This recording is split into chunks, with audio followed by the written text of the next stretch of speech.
मैं उपस्थिति को प्रणाम करती हूँ। मातृशक्ति विराजमान है, मातृशक्ति को नमन करती हूँ। बहुत अच्छा सुनते हैं आप लोग, दूर दूर तक फैले हुए हैं, लेकिन पहली पंक्ति से लेके आखिरी पंक्ति तक ऊर्जावान है। मैं प्रणाम करती हूँ आपको। बहुत अच्छा कविता पाठ मेरे भाई सुदीप ने किया। मैं बहुत शुभकामनाएं साधुवाद प्रेषित करती हूँ सुदीप को। और इन्होंने जो पंक्तियाँ पढ़ी, मुझे यहाँ घटित हुई घटना रामलाल सुनना मुझे याद आ गई। हाँ, बहुत खतरनाक आइटम है, आपको प्रणाम करना ज़्यादा ज़रूरी है। नोखा के लोग कितने ऊर्जावान हैं, आपने प्रमाण दे दिया। मैं एक बहुत अच्छी टिप्पणी करना चाहती हूँ आदरणीय डॉक्टर साहब, सुनिएगा कि सुदीप ने जो कविता पढ़ी और जो संदर्भ इन्होंने यहाँ प्रस्तुत किया, तो मुझे ऐसा लगा कि ये घटना कहीं ना कहीं जो अभी हुई आयोजन के प्रारंभ में, ये घटना किस युग में होनी चाहिए थी। आप बहुत खुशनसीब हैं कि आपके पास आदरणीय भाटी जी जैसे व्यक्तित्व हैं। इन्होंने जिस तरीके से दमदारी से कहा कि अब यदि आगे ऐसा हुआ तो खबरदार, और सब चुप हो गए।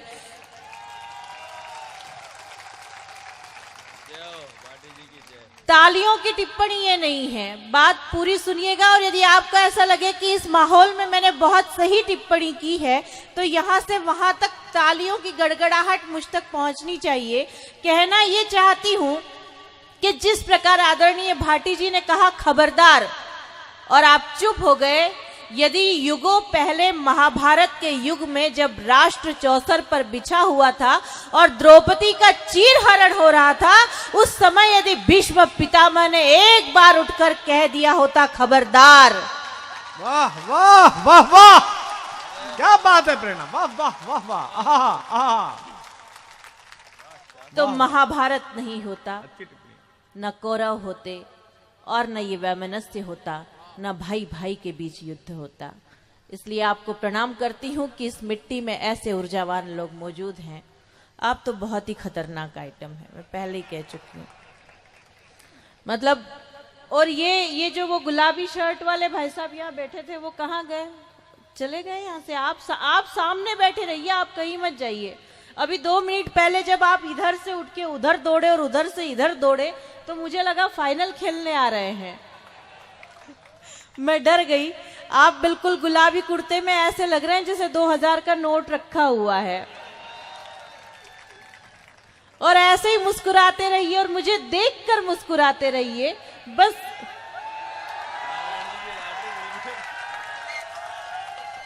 वाह भाई जमर साहब, पहली बार कामयाब हुआ प्रोग्राम। नहीं, क्यों मुस्कुराते रहिए, बस पूरी रात मुझे देखकर इसलिए मुस्कुराते रहिए कि ये सोचिए कि मैं आपकी बड़सास हूं। बढ़िया। आदरणीय डॉक्टर साहब और मुझ में एक समानता है। पिछले 20 साल से ना तो इनकी सुंदरता में कोई कमी आई, ना मेरी सुंदरता में कोई कमी आई। वहम की तो कोई दवाई है नहीं धरती में। ये कह रहा है कि वहम की कोई दवाई नहीं है। आप मत पालना वहम, वाकई कोई दवाई नहीं होती बुद्धि जी, क्योंकि इस कैटेगरी में आप दूर दूर तक नहीं आते। बढ़िया। लेकिन देखिएगा, बहुत ज्यादा गौर से भी मत देखिएगा, क्योंकि देर तक सूरज देखोगे तो अंधे हो जाओगे। हो क्या कर रहे हो? बहुत सारे लोग तो यहाँ चांद हुए पड़े हैं। कई लोगों के माथे पर इस तरीके का चांद चमक रहा है कि ऐसा लगता है कि आहा, कितने नोखा में कितने सारे चांद बैठे हुए हैं। और ये स्थिति किसी पुरुष के जीवन में तभी आती है जब 2 महिलाएं उसके सर पर हाथ फेरती हैं। हो क्या कर रहे हो? वार्ड क्रमांक 13 8 PM हो क्या? राजस्थान में तो कोई भी 8 PM हो सकता है। बहुत अच्छे। तो क्या है कि ये स्थिति तब आती है किसी पुरुष के जीवन में जब 2 महिलाएं उसके सर पर हाथ फेरती हैं, एक उसकी माँ और एक उसकी पत्नी। जब माँ हाथ फेरती है तो गुलाबी नोट बाल बढ़ते हैं, और जब पत्नी हाथ फेरती है तो खतरनाक आइटम ये हालत हो जाती है। ज्यादा है मत करो। बहुत सारे लोग ऐसे बैठे हैं जिन्हें देखकर लगता है कि पूरे मोहल्ले की महिलाओं ने हाथ फेर रखा है। क्या बात है, यही नए नए चल रहे। तो क्या है, वाकई आप बहुत ही अच्छा सुन रहे हैं। जब डॉक्टर साहब यहाँ आए तो जो संचालन कर रहे थे वो इतने ज्यादा भावुक हो गए कि वो कहने लगे कि डॉक्टर साहब, नोखा के बहुत सारे लोग आपको छू के देखना चाहते हैं। मुझे लगा जब धारा 377 हटा दी गई तो प्रयोग आप यहीं से प्रारंभ करना चाहते हैं। चलिए, ये आपसे जुड़ने जुड़ाने की बात है। वो पीछे वो बिल्कुल गुफाओं में जो लोग बैठे से दिखाई दे रहे हैं अंधेरे में, वो गुफाओं से जरा रोशनी में आने की कोशिश करें और ऐसे गमले की तरह ना बैठें। उनकी भी तालियों की आवाज मुझ तक पहुंचनी चाहिए। समय की अपनी मर्यादा है। मैं बहुत ज्यादा टिप्पणी ना करते हुए कुछ बातों से आपको जोड़ना चाहती हूँ। कुछ आनंद के पल हम साथ जी लें। फिर जैसे कि हर कवि सम्मेलन का, हर कवि का एक उद्देश्य होता है, मैं अपने उद्देश्य तक पहुंचूंगी। बहुत बढ़िया प्रारंभ अनिल जी ने किया और आपने देख ही लिया कि हरियाणा का कवि कितना खतरनाक होता है। यस, क्या कर रहे हो? तुमने भी पूरा साथ दिया। मतलब इतना खतरनाक होता है और भोला भी होता है। अनिल अग्रवंशी जी मुझसे पूछने लगे, बोले ये बताओ कि महिलाएं मांग क्यों भरती हैं? मैंने कहा अनिल जी हरियाणा के हो, बहुत ही भोले रह गए, बिल्कुल निठल्ले रह गए। मैंने कहा महिलाएं मांग इसलिए भरती ताकि पता चले कि इस प्लॉट की रजिस्ट्री हो रखी है। तो फिर ये आगे पूछने लगे कि फिर ये बताओ कि पुरुष मांग क्यों नहीं भरते? मैंने कहा पुरुष मांग इसलिए नहीं भरते कि पता चले कि गोचर भूमि है, जितना चाहे चरो, जिसकी जो मर्जी हो करो। तो फिर ये सुदीप भोला, आप सचमुच में भोला। फिर ये पूछने लगे कि जब ये बताओ कि वरमाला लेकर शादी में एक दुल्हन आती है तो उसके साथ 3-4 और लड़कियां क्यों आती हैं? मैंने कहा सुदीप तुम इतना भी नहीं जानते, जब एक प्लॉट की रजिस्ट्री होनी होती है तो नक्शे में खाली पड़े 3-4 प्लॉट बताने पड़ते हैं कि नहीं? ये जितने हो कर रहे हैं सब खाली प्लॉट के चक्कर वाले लोग दिखाई दे रहे हैं। आइए, एक कीर्तन सुदीप ने करवाया, एक कीर्तन आनंद का मैं करवाना चाहती हूँ। बहुत अच्छा कविता पाठ उन्होंने किया। कुछ धूमदार दोहों से जोड़ना चाहती हूँ, फिर संदेश पर आऊंगी। शर्त केवल इतनी है कि यहाँ से वहां तक तालियां लय के साथ मुझ तक पहुंचनी चाहिए और कहाँ आहा का ठेका लगाना है ये आपको समझाने की जरूरत नहीं। आप वर्षों से कवि सम्मेलन सुन रहे हैं। ये मोहल्ला बिल्कुल ऐसा सुमड़े जैसे बैठा हुआ है। ये महनी अतिथि हैं सारे। मैं आपसे भी अनुरोध करती हूँ कि आप भी तालियों की आह वाह करते रहें। महिलाओं से भी प्रार्थना करती हूँ, सुनिएगा। स्वागत है। के ढाई आखर प्रेम के बड़े सो पंडित हो। ये आपने सुना है, पर इतने शांत होकर सुनेंगे तो कोई श्रद्धांजलि थोड़ी देनी है। आपकी तालियां मुझ तक पहुंचनी चाहिए।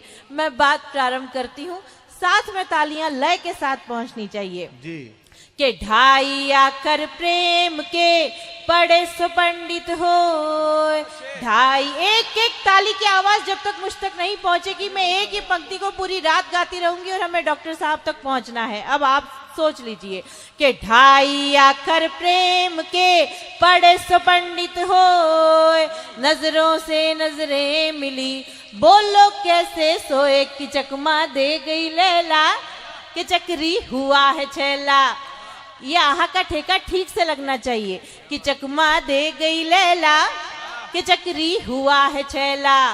और पूरी पिक्चर पिट गई, महिलाएं भी तालियों से साथ दे कि पूरी पिक्चर पिट गई, हीरो शोक मनाए।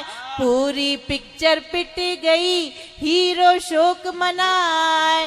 कन्याओं के जाल में फंस गए बाबा, हाय हाय बदनाम हो गए, ये झंडू बाम हो गए।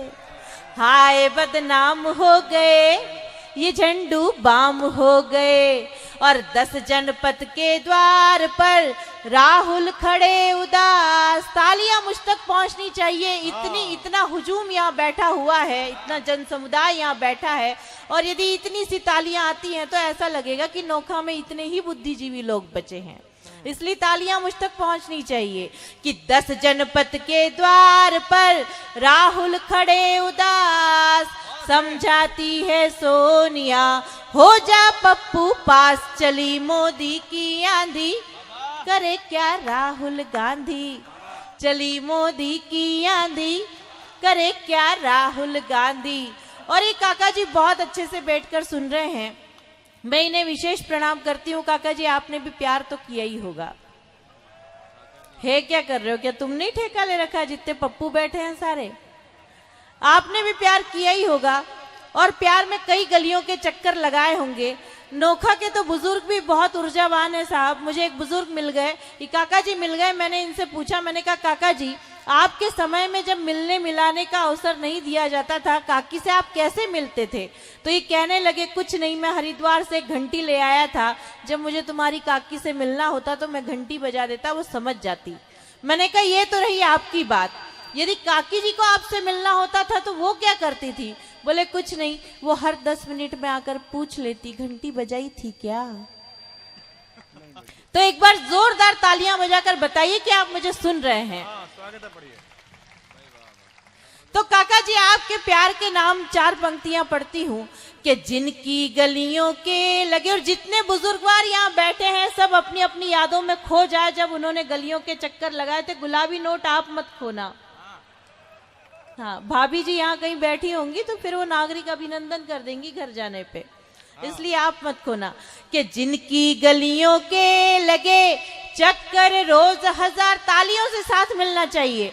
कि जिनकी गलियों के लगे चक्कर रोज हजार, हाय औरों के साथ में हो गई वो तो फरार, जतन से जिसको फांसा वो लड़की दे गई झांसा। जब झांसा दे गई तो दे गई। नोखा के लोग इतने शानदार लग रहे हैं कि एक गई दूसरी आएगी। हाँ, तुम वही हो पप्पू। लेकिन जब वही लड़की 3-4 साल बाद किसी मेले या उत्सव में आकर मिलती है तो परिणाम क्या होता है सुनिएगा। कि कल वो मेले में मिली, और देखिएगा बुद्धि जी की ओर, कि कल वो मेले में मिली लेकर अपना राम, कल वो मेले में मिली लेकर अपना राम, बोली बेटा मामा है कर लो इन्हें प्रणाम। बना गई हमको भैया करे अब ताता थैया। आंदोलन समाप्त। एक बार जोरदार तालियां बजाकर बताइए कि आप मुझे सुन रहे हैं। स्वागत है, स्वागत है। और आइए, मैं पहली पंक्ति पढ़ूंगी बिना किसी भूमिका के, और आपकी आह वाह की आवाज मुझे बताएगी कि मुझे इसे पूरी करना है या नहीं। पंक्ति सुनकर आप जहां देखना चाहते हैं स्वतंत्र है, आप देख सकते हैं। सुनिएगा।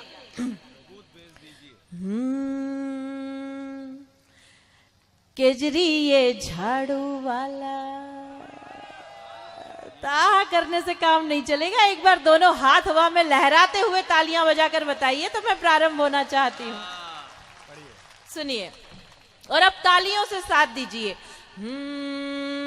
केजरी ये झाड़ू वाला करता है गड़बड़ झाला, केजरी ये झाड़ू वाला करता है गड़बड़ झाला, केजरी ने ले ली सबकी जान, हाय रे समस्या की दुकान। केजरी ये झाड़ू वाला, तालियों से साथ दीजिएगा।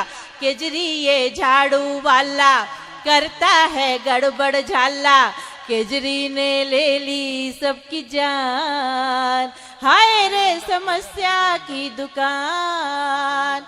आया है देखो कैसे मोदी पे वार लेके, आया है देखो कैसे मोदी पे वार लेके, बिहारी लालू जी की अखियों का प्यार लेके, धरने पे बैठे ये तो दिल्ली सरकार लेके, धरने पे बैठे ये तो दिल्ली सरकार लेके। चिल्लाए अन्ना वाला लगता गिरगिट की खाला, चिल्लाए अन्ना वाला लगता गिरगिट की खाला, गिरगिट ने ले ली सबकी जान, हाय रे समस्या की दुकान। केजरी ये झाड़ू वाला करता है गड़बड़ झाला, केजरी ने ले ली सबकी जान। एक बार जोरदार तालियां बजाइए और मुझे आदेश दीजिए कि मैं अपने संदेश की ओर पहुंचूं। बहुत अच्छा कविता पाठ अनिल जी ने किया, सुदीप ने किया, बुद्धि जी बैठे हैं और रमेश जी बैठे हैं। आदरणीय डॉक्टर साहब की उपस्थिति हमारे बीच है और हमें वीर रस की पूरी पाठशाला की ओर चलना है, आदरणीय वेदव्रत जी की ओर। आइए 4 पंक्तियां पढ़ना चाहती हूं, मुझे बताइएगा कि मुझे इस तेवर में बात करनी है या नहीं करनी है। यदि मेरी पहली पंक्ति आपने स्वीकार कर ली तो मैं आगे पढ़ूंगी। सत्ताएं बनती हैं, बदल जाती हैं, मुद्दे वही रह जाते हैं। मैं कुछ 2-3 सुझाव आपके बीच रखना चाहती हूं और मेरा दावा है कि मेरा सुझाव आपकी समझ में आ गया तो हमें किसी भी सत्ता के भरोसे रहने की आवश्यकता नहीं पड़ेगी। राम जी के मंदिर के निर्माण का मुद्दा, आपका मुद्दा, हमारा मुद्दा, हम सब का मुद्दा। मित्रों, नोखा की इस पवित्र धरती पर जहां खबरदार की आवाज उठाने की हिम्मत किसी भीष्म पितामह की होती है, तब मैं ये पंक्तियां आपके बीच निवेदन करना चाहती हूँ, इस विश्वास के साथ कि आपकी समझ में आ गई तो इस सदन में बैठा एक एक व्यक्ति राम जी के मंदिर का निर्माण कर सकता है। कैसे कर सकता है? पंक्तियां सुनिएगा, सुनिए। कि राम जी के मंदिर का निर्माण चाहिए तो मेरा एक छोटा सा सुझाव मान जाइए। राम जी के मंदिर का निर्माण चाहिए तो मेरा एक छोटा सा सुझाव मान जाइए। सत्य व अहिंसा से मिलेगा ना अधिकार, सच सत्य धर्म युद्ध को रचाइए। तो एक बार बनकर खुद राम अवतार, सुझाव सुनिएगा और हाथ खोलिएगा कि एक बार बनकर खुद राम अवतार, आधुनिक जिंदा सारे रावण जलाइए और राम का विरोधी कोई शेष न बचेगा यहाँ। फिर जहाँ चाहे वहाँ मंदिर बनाइए, फिर जहाँ चाहे वहाँ। एक बार दोनों हाथ हवा में लहराते हुए मेरे साथ जय जय श्री राम का नाद कीजिए। जय जय श्री राम। अभी भी पीछे की पंक्ति में बैठे हुए लोगों के हाथ नहीं खुले हैं, मैं आह्वान करना चाहती हूं। जय जय श्री राम, जय जय श्री राम।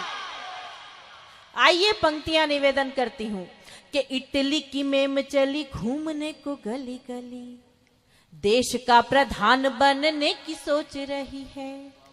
इटली की मेम चली घूमने को गली गली, देश का प्रधान बनने की सोच रही है। जैसे भी हो एक बार अपना ले देश उसे, एक नहीं सपने हजार सोच रही है। तो देश ने विदेशी मान कर ठुकरा दिया, तो देश ने विदेशी मान कर ठुकरा दिया, तो टूटे हुए सपनों के आंसू पोंछ रही है और देशभक्त लोगों पे आरोपों की झड़ी लगा के खिसियानी बिल्ली जैसे खंबा नोच रही है, खिसियानी बिल्ली। और अंतिम क्षण निवेदन करती हूँ, डॉक्टर साहब ने कहा कि जब सैनिक सरहदों पर खड़ा होता है, सुदीप ने भी वही बात कही कि जब सैनिक सरहद पर खड़ा होता है। मित्रों, मैं निवेदन करना चाहती हूँ हमारे देश के प्रधान से, यदि उनके कुछ अच्छे किए हुए कामों का हम पक्ष रखते हैं तो उस परिवार के मुखिया से, इस परिवार के मुखिया से हमारा उत्तरदायित्व बनता है कि होना क्या चाहिए वह मांग भी हम लोग रखें। आइए आप सबकी आवाज देश के उस प्रधान तक पहुंचाना चाहती हूँ कि होना क्या चाहिए। कि देश का है जनमत एक स्वर एक मत, हम गीदड़ों से मात खाना नहीं चाहिए। बहुत अच्छे। देश का है जनमत एक स्वर एक मत, हमें गीदड़ों से मात खाना नहीं चाहिए। अब नहीं बात करो, सिर्फ 2-2 हाथ करो, जनता को कोई भी बहाना नहीं चाहिए। तो देश में विनाश के इरादे लेके सीमाओं में, देश में विनाश के इरादे लेके सीमाओं में कोई उग्रवादी अब आना नहीं चाहिए और सैनिकों को दे दो अधिकार, कोई उग्रवादी आ जाए तो फिर जिंदा जाना नहीं चाहिए, आ जाए तो।